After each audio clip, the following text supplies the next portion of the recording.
Well, hello everyone, wherever you are. My name is Alexandre Gravel, and I'd like to welcome you to this monthly get together that we have to kind of chat and discuss around content marketing, content strategy, content operations, and everything that's kind of linked to content and the fact that we can storytell and bring value as brands to our most relevant audiences. So I'm Alexandre Gravel. I'm located in Montreal from Toast Studios offices, as most of you know. And I'm actually extremely honored today to have Cathy McKnight join with me. She's somewhat of a legend, as a lot of you might know, with a title that I just love, Chief Problem Solver at Content Advisory. We've worked together, and really, I've been following Cathy for a few years now, and really being able to spend some time with her is always a joy. So today, Cathy, welcome. Thank you, Alex. Thank you for having me. I think we'll have a great session today and a great chat about really something that is dear to your heart, that I know that is something that you want to bring and propagate and contaminate every single brand team with. And we're going to do the same formula that we do always. So what happens is that whenever we do these Toast sessions, these 1 hour sessions, one of the other is interviewing the other. And today it's basically going to be me that's going to be interviewing you. So no surprise there. Don't worry, you're not the one interviewing me. I'm going to be the one interviewing you. And I was mentioning to you offline just before we went on, these days how we put important things on paper. So you gave me a list of talking points that you want to talk about. And this is not something we have discussed prior to whatever we are. So I know what the list is. I don't know exactly where you'll be going with those, although I kind of have a fairly good idea. But that's the idea behind this.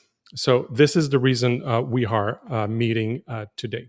So today, as you listeners and viewers are aware of, we'll be talking about content orchestration.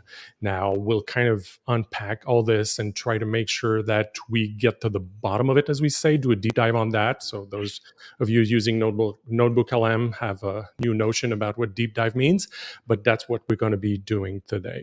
So we kind of, the invites sent a few notes about what content orchestration is and how it really is of a great benefit to content teams and marketing teams in medium and large organizations, but I'll be curious to know and hear take Cathy also on smaller orgs. But really, it's we're talking about bottlenecks. You mentioned Cathy in our prior conversations, the notion of kind of fragmented ownership and really how it can streamline overall marketing efforts. So let's dive into this. For those of you watching this live, don't hesitate in the chat to join in. If there's anything, we're there and we'll be happy to answer your questions. So you sent me a list of 8 things, 8 elements. And I'm a former DJ, and I was also a sound mixer for the television industry, documentary industry, and so on. So when you had content orchestration put in my mind, I immediately had musical aspects of it or sound aspects of it. And that's actually the reason why the hero image of this webinar is kind of a mixing board. So I went all in on that, but that's not exactly it. So I'm curious. First of all, how do you define content orchestration? And how is it different from content ops? I'd be curious to know. So, first of all, thank you for the very kind and ego-boosting intro. I'm verklempt. Thank you so much, and thank you for having me. I've been looking forward to our conversation. I always love our chats and where they end up. So, as you mentioned, I have been on a soapbox in terms of content orchestration for a few years now. It's starting to pick up a little steam. I'm hearing different people talk about it, not always in the same genre, but when I talk about content orchestration, when most people talk about content orchestration, it's the bringing together of content operations. So content operations are, we've all heard it, people, process, technology, involved in creating, storing, managing, distributing content. It's all the things that go into making content happen and getting it out to our audiences. Operations is the execution side of strategy, right? So it's all the steps. It's about executing the steps from ideation through to archive.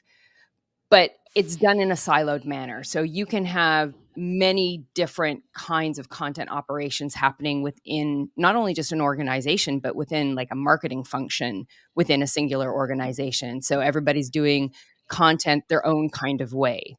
What content Hmm. orchestration is, it's a strategic approach to that. So it's about creating and delivering content in the most efficient way possible across the organization. So it's having a standard content process that is applied and leveraged no matter where you are in the organization. It is about minimizing friction, so making Hmm. it better each and every time. So that continuous improvement factor. It tries to get rid of bottlenecks, about silos. It engages the right stakeholders at the right time, regardless of whether or not they're a part of the reporting structure owning that process. Hmm. So often what we find are people, sort of get heads down and decide that, like most organizations, they start with the idea of, let's create a viral video. The number of times that, somebody has said that, Does that and still exist? Is oh that my gosh, sentence yes. still People are uttered? still people not connected and in the know of content, so not marketing and content professionals. The Okay. stakeholders will come and say, "Can we do a viral video?" It's like, No, we can't because anyways, that's a whole other conversation." We could do another hour just on that That's sentence. right. And it's about gaining maturity. It's about reducing cost. It's about optimizing. So it's taking all of those different sets and ways and kinds of content operations and bringing them together to be aligned. It raises ultimately the goal is to raise content to what it should be, which is a Hmm. strategic function of the business Yep. rather than stuck in the territory of marketing and content. And because it's what we trade on, we all have products or services or whatever our company actually does, but how we engage and how we actually capture our audiences is through the content.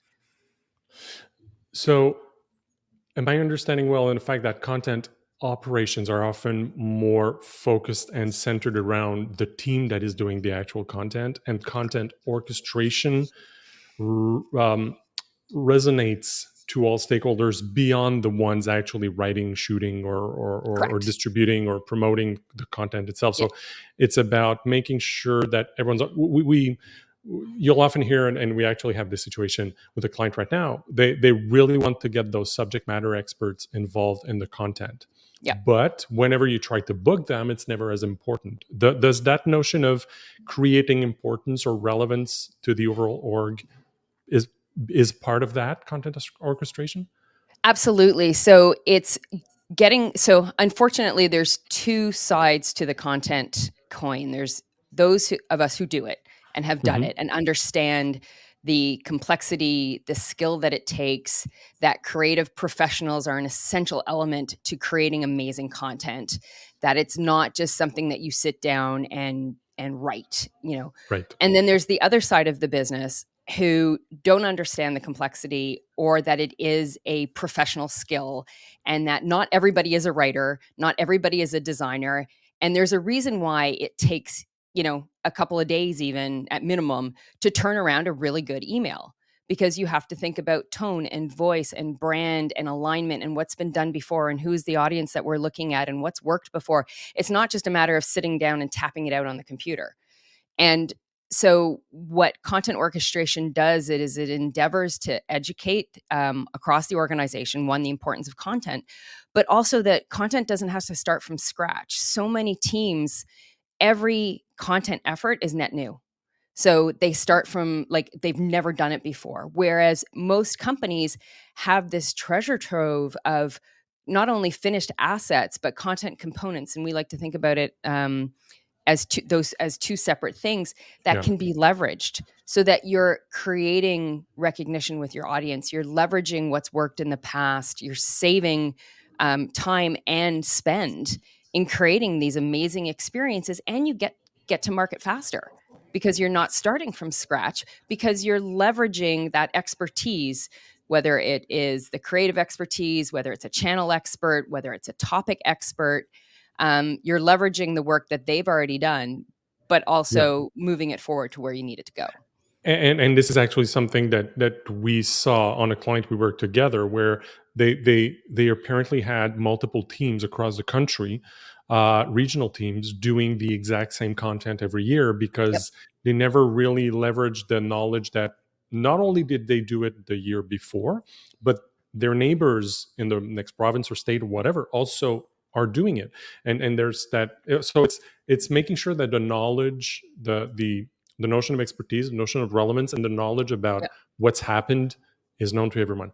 Where does content strategy fit in there? So we'd have content ops, which is doing content orchestration, which is making sure that everyone works together as one team. And where does content strategy fit in there? So content orchestration actually is the execution of that strategy in an aligned and managed way. So with content operations, most teams are interpreting the strategy in their own way. With a content orchestration practice, you actually have someone, it's their responsibility to ensure that the content being executed aligns with the strategy. Now, there's no one right way to do that.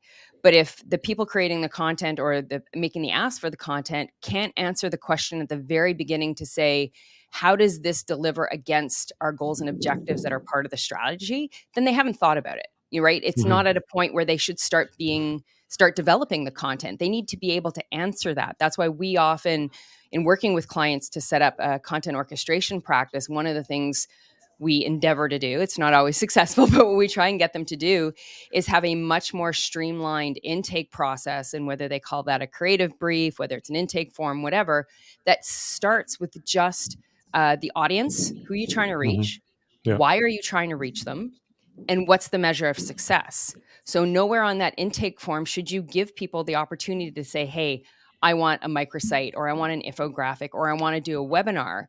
It That needs to comes from that information. correct. And then there's somebody at that next stage in the evaluation of the request and how are we going to do this that says, okay, here's how this not only aligns with the strategy, but with the other efforts that we're doing that include that audience. Because how many Mm. times have organizations, because they have a bifurcated approach to marketing, they're sending things to audiences, including ourselves and you and I, because we're in the business, we see when that happens like easily out of the gate.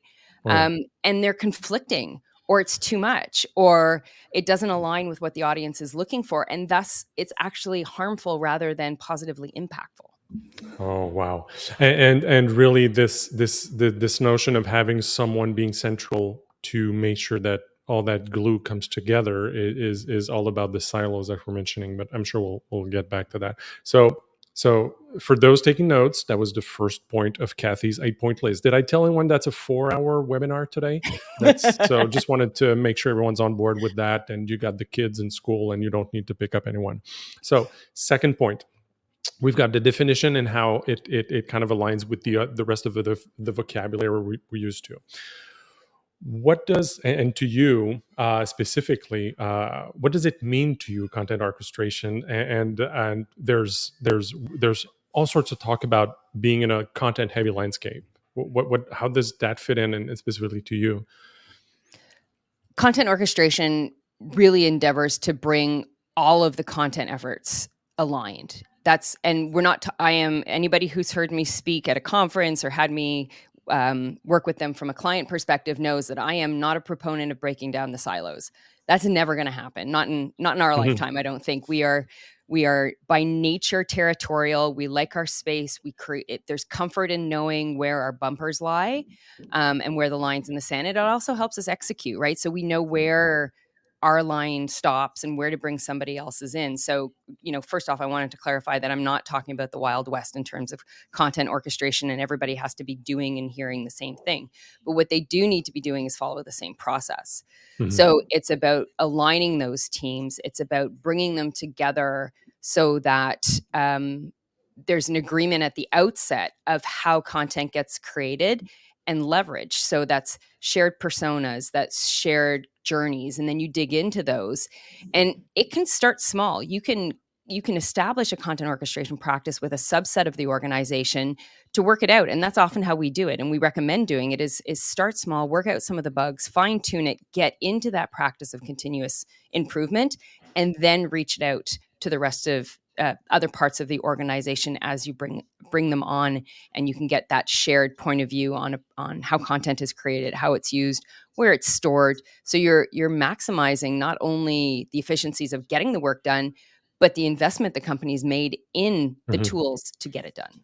Yeah, and that's the whole notion also of change management, and also touching upon that contagious aspect that I was talking about. Very often, when you get something really a well-oiled machine going, everyone wants in. Everyone wants to be part of it, and it's much more easier to onboard people rather than say, "All right, everyone, stop what you're doing, or stop the ways you were doing things for the past few years, and let's do this now. We have a great new buzzword, and there's a deck on the drive, and you can watch it, and I don't know, check it out."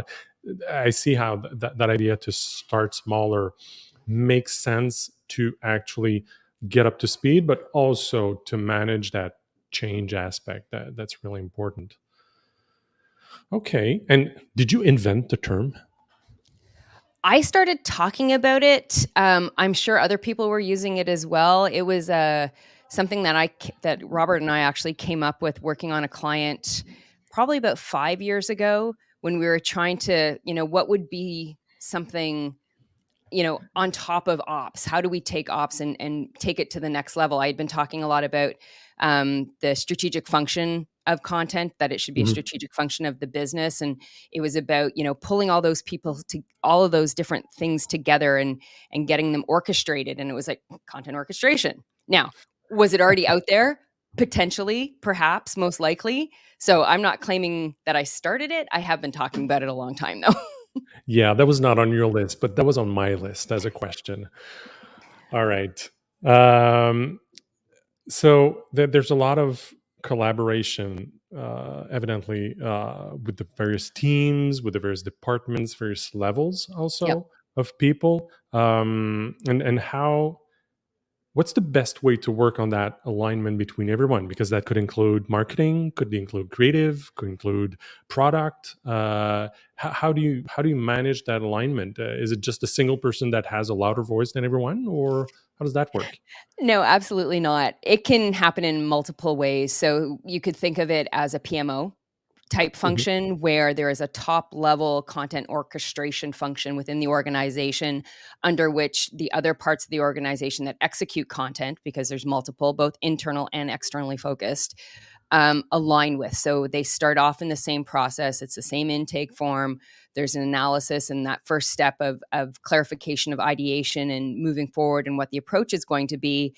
And then the other teams can execute sort of their way, within their own RACI, but following the same process. So collaboration technology is really important. One of the most important tools is a content calendar, where Mhm. there is universal view of what everybody is working on, what's planned, what's coming.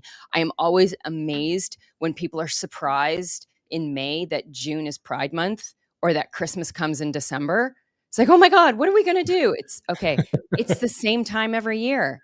And what content orchestration allows is that planning and looking back at, okay, what worked last year? What can we leverage?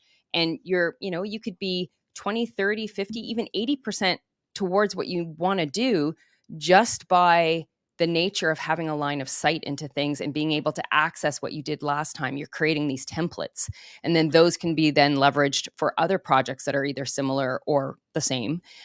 So I would say content, a collaboration tool, Mhm. um, a content calendar, and central And I location just want for. to I just want to say, you mentioned Mhm. RACI, or which is actually a matrix of who's responsible, who approves, Yep. who's consulted, and Right. who's only informed. So those of you Correct. that weren't familiar with the acronym, Yeah. you Racing can go model. Yep. Google it. There's tons of information, and it's always a great tool, because, and I like especially the last two letters, consulted and informed, which Yep. mean that who's being told about this, and who do we care about their feedback. and not or not, and they know. Correct. So Yeah, and you could it's really it's really interesting that to kind of frame those things around that. yeah, the RACI model, and some have a RACI with an S after the C, which is a supporting, right? So if you have a large team where you actually want to pull in technologists or channel specialists and whatnot, that's another line of clarity that you can provide. And Oh, I didn't know about that one. That's yeah, really interesting. it really helps teams understand who they have to listen to. So who are they waiting on for things, or who is it? Thank you very much for your input, but you're someone who's either consulted or informed. So we appreciate your input, but you're not going to hold up the project, Hmm. right? Yeah. So that kind of thing, and it lets people execute more efficiently. So I'm a huge fan of RACI models. And would in that making sure that everyone's online aligned, I'm sorry, around all these notions and all this importance, I would editorial committees that kind of meet weekly and kind of share what's happening, does that fit in that model, or is that more part of ops actually, or where does that fit? How do you see that? So I definitely see that as a centralized, whether you call, again, you can call it whatever you want, editorial board, Yeah. content think tank, whatever, be Mhm. creative. But it's an essential first step once the intake form has come in to request the content so that it can be evaluated. This is a team of specialists, SMEs, as well as people who are aware of what's going on within the organization, from a functional standpoint, but also from a content standpoint, so that they can triage these requests to say, you'll have people come in and make requests because they want to do, let's pick on, right now, ESI is a big a thing within organizations, right? Being, environmentally friendly, being aware of the environment, your stakeholders, that sensitivity, being connected to the community and that kind of thing. So maybe somebody wants to do something in a philanthropic way. They want to do a day with puppies. Well, if the rest of the company does their volunteer focus at another time, you want to make sure Mhm. that's aligned, right? So they'll say, great, love it, but we do that in November. So let's do that in November. So having not only somebody who's aware of the best ways and the latest things at that editorial level, but it's also the timing of it so that you're not creating this confusing message, Yeah. and sending that out to the organization. So absolutely see that at the forefront of the process so that it can be aligned and tied into other parts. You mentioned SMEs. Often we go to people within our organization or our industry to get information. And if we act in a more centralized way and in this triage effort, this editorial board, we can say, hey, you know what? We're going to talk to that team about this. What questions do you have? Great. You know what? We've got 10 of those covered. We'll add these 3 and we can hit them all at once. And now you're putting less of a tax and a burden, because how many times as content creators have we, asked for a meeting with an SME and they're like, no, I'm busy. Well, they're Mhm. busy because they've already had this conversation with 4 of our colleagues over the last 6 months and they're tired and they don't want to do it again. All So right. it's again, that coordination and the efficiencies gained is a really important factor that is done at that first stage. Yeah, and often for my point of view, I often see it as a potential quick win also, because the value behind those kinds of exchanges between teams is almost immediate if it Mhm. wasn't there already. Oh, you're Definitely. you're doing that for Christmas. You were mentioning Christmas. Oh my God, I was going to produce something. Can I use yours? Or there's all sort of interconnections that can be made that often did not exist before, and that's where it's really interesting. Well, and it's also, Um, just one more point on that, it's also the best opportunity to leverage and reuse content that exists, both finished assets as well as the components that went into building those assets, because somebody will come and ask for something. It's like, you know what? We did that. We have that here. yeah, And again, you're 60, 80% down the path. And who doesn't want to be able to do things faster, yeah, everyone. right? Speaking of doing things faster, you mentioned editorial calendar. So there's that editorial board or content think tank that you mentioned. So what are the tools that could be relevant to doing all that? What are the tools that are essentials and or really nice to haves? So Content Marketing Institute puts out this great research every year, and one of the things that consistently has come up as lacking and detrimental is the lack of communication between departments, and how that creates inefficiencies and lack of line of sight into the content being created, as well as the strategy that it's trying to execute against. So having a collaborative, as I mentioned, a collaboration tool where things can get tracked, Mhm. projects, your programs, your projects, your milestones, your tasks, all of those things where you know who the owner is, where you can see the progress being made. You can check in to see links and resources, and having that line of sight, not only to your own work and within your own department, but what other teams are doing, again, enables that collaboration and communication. Digital asset management It's system. not only having that tool, it's also using it and Correct. making Oh, sure that people, adoption. Yep. which is the second aspect of having a tool, is Yes. it's easy Yes. to buy one. It's harder to make people use it. Oh, again, a whole other webinar conversation.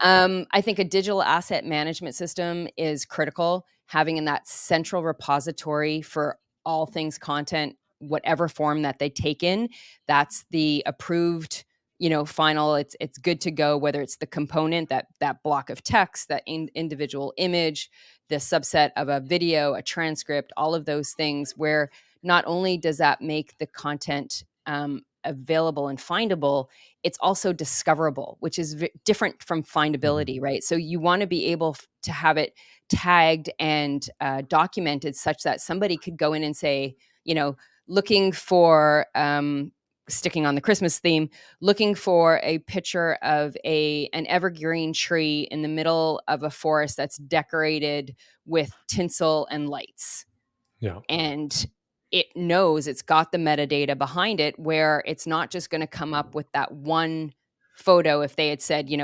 Christmas final image 2022, by Mhm. putting in that more general, and it's going to come up with more of them, and it's going to come up with things that are relevant and give people ideas. It's like, oh, I hadn't thought about presenting it that way, or that's a great way of going about it. So Yeah. digital asset management system, I cannot stress how important that is. And of course, right now, generative AI, I think, is a critical tool to enable, or just automation in general. So artificial intelligence and automation tools in general, to create the efficiencies, to be able to do those redundant, mind-numbing tasks that we as content creators and marketers have ended up doing. That takes away from our creativity time. Yeah, exactly. And we're going to dive in a second on the creativity aspect. But yeah, if that's one thing that multiple content teams I've seen over the past 18 months, is how for some tasks, Gen AI and or some AI tools really can help just kickstart stuff and or accelerate stuff. And we've seen it here, and we use it here in that form, and really it makes a huge difference once you find the right tool. That's the other thing. We're currently behind a wave of new tools that we're being bombarded by the launch of this or that these days, but still it's being able to try to find the signal in that noise, which I'm sure this is something you do a lot with many Yeah, clients. definitely. So I was, as I was mentioning, creativity. So we've been geeking out for about half an hour now on the processes, the meetings, the intake form, the infamous intake form. Um, does all that, and it's kind of a spike question, but of course I know the answer. But how does that not affect creativity? How does that not become just a burden of, we're always in our tools just tagging stuff, and we've lost the time or ability to really brainstorm and bring new ideas? How does that not break that? So, leveraging the automation and the intelligence within the tools. So, things like intaking for automated meta tagging. And, right now, digital asset management systems, even the simple ones, have an intake process where you upload the document or the image or the video, and it will actually analyze it and say, this is a picture of a tree with lights, it's green, it's might be, maybe it's Christmas themed because there's some Christmas presents around, and it built. So use that, right? Teach your tools with your brand guidelines and voice and terminology. Have a lexicon. Take the time to do the foundational work, Hmm. and then teach not only your teams, but also your tools how to leverage those. So clear guidelines on brand and voice. Create templates so that get the creatives to create the templates for things like social posts and things that you do over and over again, whether it's, banner ads or things like that. Set the template by a creative, give the wiggle room for the text or whatever they're allowed to change to the non-creative professionals, so that the creator professionals aren't getting bogged down with, can you create this image in 47 different sizes, please? That can be done as an automation tool. Or can you change the date on this? We're reusing it. No, create it such that those who need it can do those minor changes, right? So that templating and modular content is really, really important.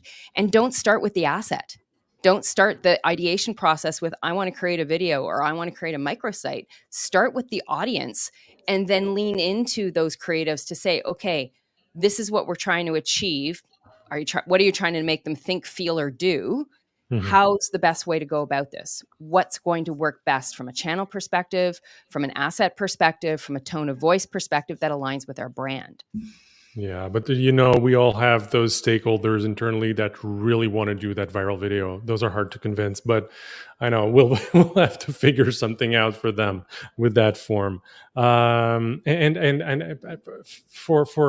for having worked in creativity and with extremely creative people for the past 25 years, and really when you have clear guidelines and you define the sandbox, sometimes that's actually where the most creative things happen.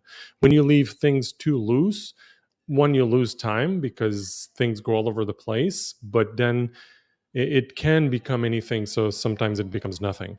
So having clear guidelines and ways of working actually can foster creativity in some way, because you have to find the nugget in that specific area or sandbox.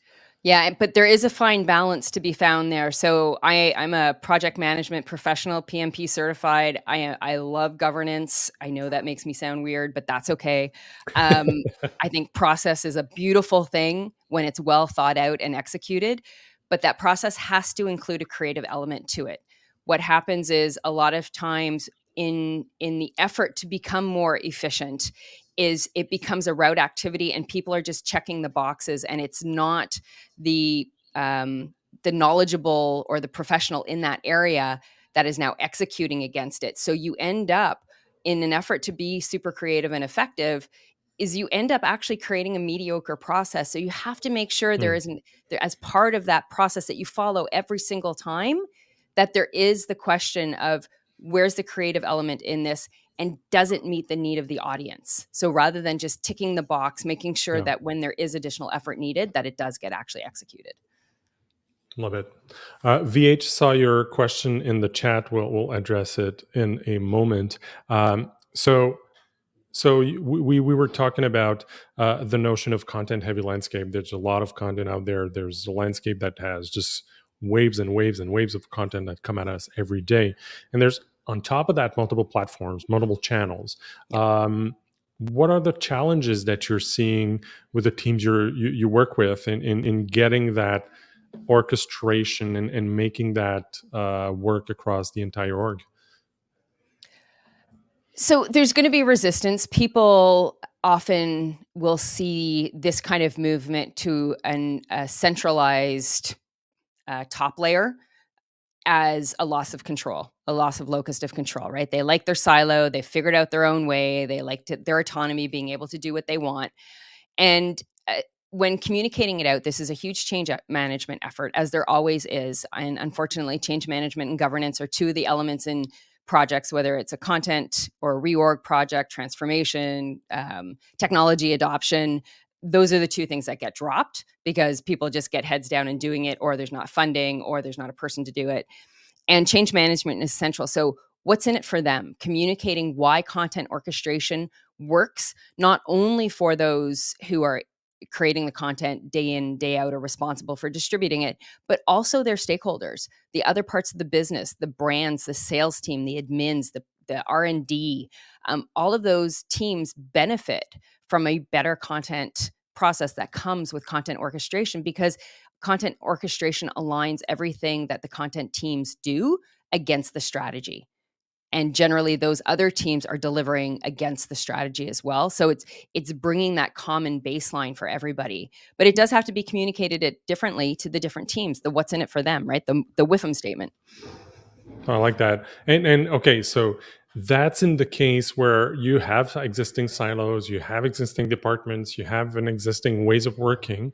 But to bounce off VH's question in the chat, what are the challenges if you don't have that yet? When you're actually in a startup or very small team and you want to put in practice those best practices of orchestrating everything, what are the main pitfalls to look out for when trying to put that in place in smaller teams?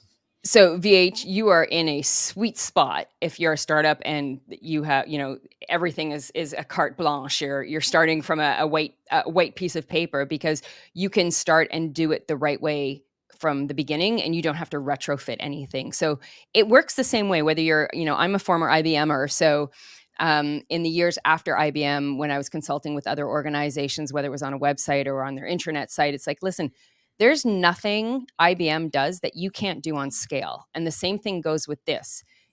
With content orchestration, it's about getting the process right, the content process from ideation to archive. What are the steps? How are you going to distribute it?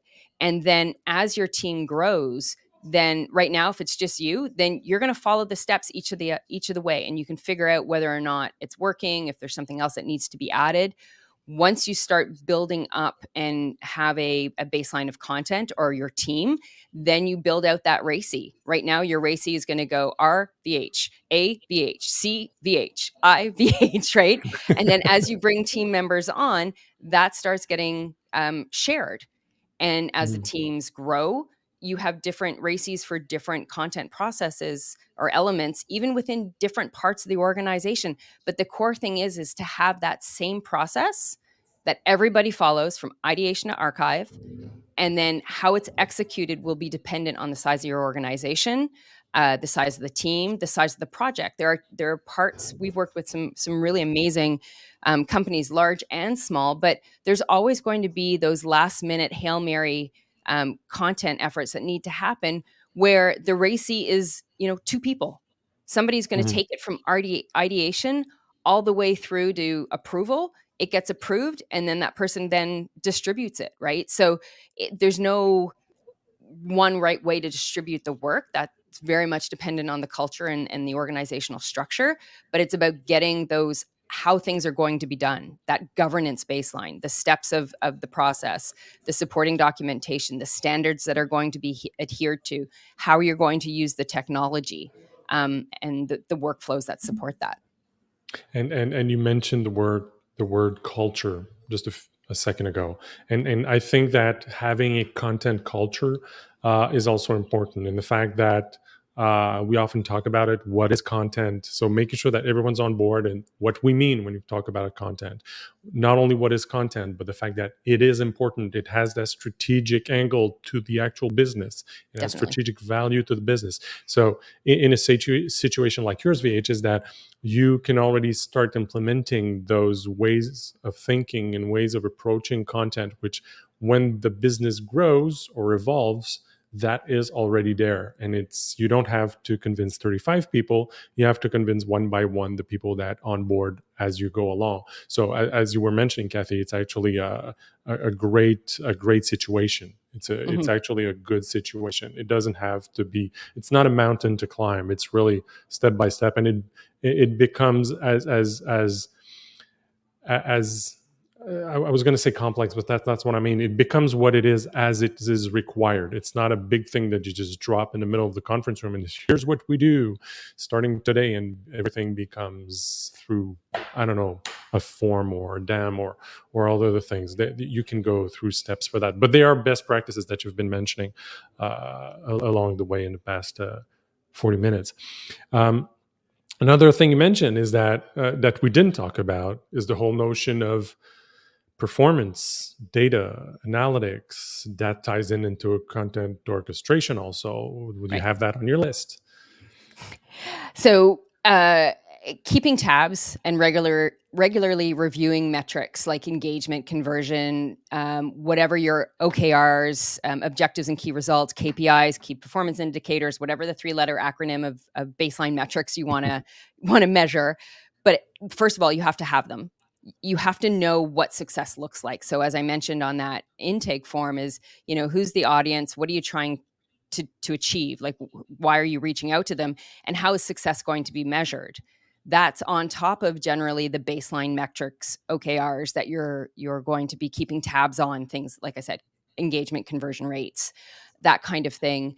But data insights are critical, not only from a content perspective, so being able to boil it back down to the actual content component level. So there's multiple components that generally make up a final asset. So text, images, as I was saying, and being able to measure the engagement down to that level is brilliant. So setting up your content modeling to be able to do that, but also measuring your internal processes. How long are things taking? Where are things falling apart? Or where are there gaps or lags? Where can efficiencies be built? Is the technology supporting the work that needs to get done efficiently and effectively? So many organizations forget about looking inside. They just only look at the outside metrics. Internal KPIs. I call them internal KPIs. Like, Yep. let's measure how we're doing things, not just what we've done. Correct. And please do not measure the number of pieces of content that you have. Quantitative is crap. Like, that doesn't get you anywhere. You don't. A team will just want to raise that number, and that's not a good thing because it's easy to do and it doesn't make any sense. Right. It goes back to your audience and what you want to make them feel. You on your list, and last point, as we're slowly wrapping this up, you have the notion you mentioned, content governance. Yes. Which is yet another element of all that: content strategy, content ops, content orchestration. Where does content governance fit into all this, and how do you define it? So governance is a baseline requirement. Roles and responsibilities, those are not titles, those are not people, but what are the things that need to happen in order to get the content from, like I said, the ideation to archive? What are the roles and the responsibilities of those roles, and then assigning those roles? And again, start with what those roles are and then assign them to people. Do not build them for the people, because people change, but your content requirements and the things that need to happen will stay after they've long gone. So it's about having the brand standards. If you are in a regulated industry, what are your regulatory requirements, and making sure that regulatory and legal are integrated into the system. Again, this is where content orchestration is a boon to organizations within the regulated industry, because what happens is, when you start with just the asset and you don't go through that ideation phase, is that the regulatory and legal gets the finished asset, where sometimes 75% of what's in it has already been reviewed and approved, but they've got to look at the whole piece, right? So rather than that, being able to take what's been approved for the footer, the company blurb, the disclaimer, etc., and be able to say, okay, these have been approved, and here's the dates. Only need you to look at this piece. So much better, right? Yeah. So it's establishing flexible guidelines and templates to enable that kind of efficiencies. And I mean, I have yet to meet an organization that, even with just a little bit of governance and structure, where they haven't benefited. I see how everything ties in now. I will come out of this session and this conversation more intelligent, thanks to you. So if I'm putting this back into perspective to wrap things up. So teams are used to talking about content strategy. Lately, we've seen teams talk more and more about content ops, which is actually making that strategy operate in a way. But what we've added today is that notion of orchestration, which is basically making sure that through the entire process and through all the relevant stakeholders. I'm tempted to say the entire organization, but maybe not always. So all the relevant stakeholders are on board about what's happening, and that's often something that is missed or not considered in a content strategy. You have this great idea, but no one's going to be that much on board at the executive level or in the factory or whatever you need to want to do in terms of content. So content orchestration brings that, and that can also be combined with the whole notion of governance. Also, does that make sense? Absolutely. And you bring up a really important point, Alex, is that there needs to be senior leadership buy-in on this, because what happens when typically in an organization, content responsibilities are spread across many different facets. And I come in and say, okay, we're going to put in this new content orchestration thing. We're going to change the way we work. Here are the new ways of doing things. And yes, when things change, things always slow down a little bit. We have to expect that. And then somebody on another team that's impacted says, no, I don't want to do this. They complain to their manager complains to their director, the director complains to their VP, and the VP goes, yeah, you don't have to do that. And then trickle down and everything falls apart, right? So you need executive buy-in. This is not something that one person or one part of a team decides, yep, we're going to do this and goes ahead. There is an education, there is stakeholder engagement to understand the needs, what's working, what's not. You don't want to break things in the process. And how do you take this out to your company as it makes sense for your company? This is not a one size fits all. We've done this for multiple orgs, and it looks a little bit different or a lot different depending every single time, but it has to have executive buy-in. Beautiful. A great segue to the conclusion. I think we've covered the basics of it, and it was really the thing. We could do multiple sessions talking about each of the talking points we had, because there are ways to bring that to the org. There are ways to integrate that into the content culture of an organization, and I think those would be great. Great future talks. So we'll have to talk about that actually. Sure. So thank you so much, Cathy, for spending the time to do this. Everyone, be sure to reach out to Cathy on LinkedIn, reach out to me or whoever if you want to dive a little deeper on the subject. It's always a mutual learning experience, knowing about the realities of each organization's. No two are alike. So it's always great to have those conversations. So don't hesitate to reach out if there's anything. So yeah, Matt, so Cathy McKnight. So let me just pull up her name on screen, and right away you'll have that. So thank you, Matt, and do please take the time to review and think about what you heard today. Bring that to your team. Talk about it with your team. There's great gains that can be done through all that. So thank you again, Cathy. Thank you for having me, Alex. This is great. And we'll talk soon. So everyone, have a great day, and thank you for being with us. Cheers.